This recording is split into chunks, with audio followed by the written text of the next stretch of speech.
الحمد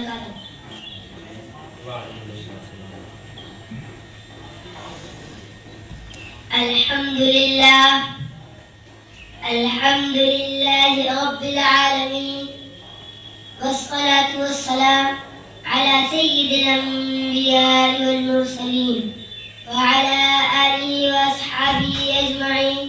أما بعد، فأعوذ بالله من الشيطان الرجيم. بسم الله الرحمن الرحيم.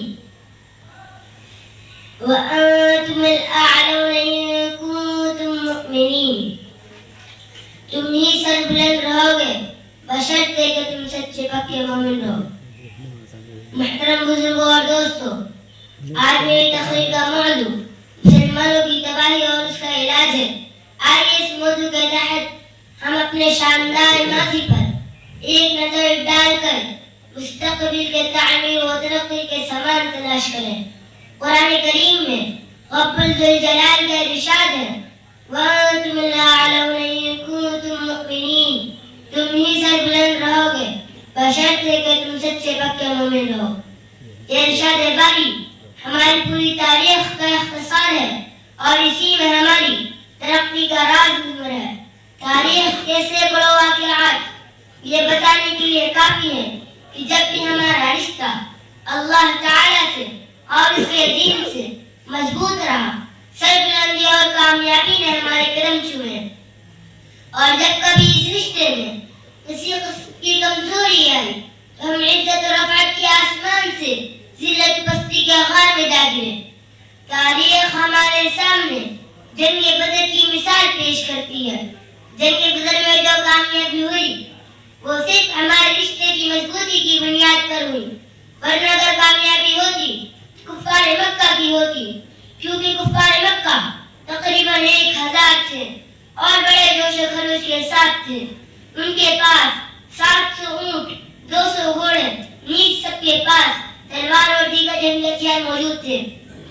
ادھر ابو جہل، عتبہ، شیبہ، ولید، حنظلہ، عاص، عبید، حرث، نضر بن حارث، عبد المطلب جیسے شجاعت کے پیکر اور آزمودہ کار تھے. ادھر بیچارے مسلمان بے سر و سامان، کل تعداد 313، سواری کے لیے کل 2 گھوڑے اور 70 اونٹ تھے. ہر ایک پر 3 4 آدمی سوار تھے اور بعض پیدل ہی سفر کر رہے تھے. کسی کے پاس نیز اور کمان ہے تو تلوار نہیں، اور کسی کے پاس تلوار ہے تو نیز اور کمان نہیں. محترم بزرگوں اور دوستوں، جب مقام بدر پہنچتے ہیں تو دیکھتے ہیں کفار مکہ بلند مقام پر خیمہ زن ہو چکے ہیں، جہاں پر پانی کی بھی فراوانی ہے. بیچارے مسلمانوں کو پست ہو کر اس ریتیلی زمین پر خیمہ زن ہونا پڑا، جہاں پر اگر کسی کو پیاس لگے تو ایک گھونٹ پانی پینے کو نہ مل سکے. الغرض، جنگ بدر میں جتنے اسباب اور جتنے ضرورتوں کی چیزیں پڑتی ہیں وہ سب کفار مکہ کو حاصل تھی. مگر جب لڑائی شروع ہوتی ہے تو کفار مکہ گاجر مولی کی طرح کاٹے جاتے ہیں. کفار مکہ کا سب سے بڑا سردار ابو جہل 2 بچوں معاذ معوذ کے ذریعے مارا جاتا ہے. عبداللہ ابن مسعود اس کے سر کو اس کے جسم سے جدا کرتے ہیں. اسلام کے نوجوانوں، جانتے ہو یہ عبداللہ ابن مسعود کون ہے؟ یہ وہی ہے جس کو اس ابو جہل نے مکہ کی صحن میں مارتے مارتے بے ہوش کر دیا تھا. آج میدان جنگ کے اندر وہی عبداللہ ابن مسعود اس کے سر کو اس کے جسم سے جدا کرتے ہیں. اسلام کے نوجوانوں، امیہ ابن خلف ابو جہل کے بعد کفار مکہ کا سب سے بڑا سردار سمجھا جاتا تھا، لیکن اپنے ساتھیوں کو اس طرح تہمتغ دیکھ کر گھبرایا اور میدان جنگ چھوڑ کر بھاگ پڑا. حضرت بلال حبشی اس کے پیچھے بھاگے اور اس کے قریب آ گئے. امیہ ابن خلف گھبراتا ہے، گھوڑے سے نیچے گر جاتا ہے، معافی مانگتا ہے، شور مچاتا ہے، امن چاہتا ہے، لیکن حضرت بلال حبشی اس کے پیٹ کے نیچے سے تلوار چلا دیتے ہیں اور اس کو جہنم رسید کر دیتے ہیں. محترم بزرگوں اور دوستوں، آپ جانتے ہو یہ بلال حبشی کون ہے؟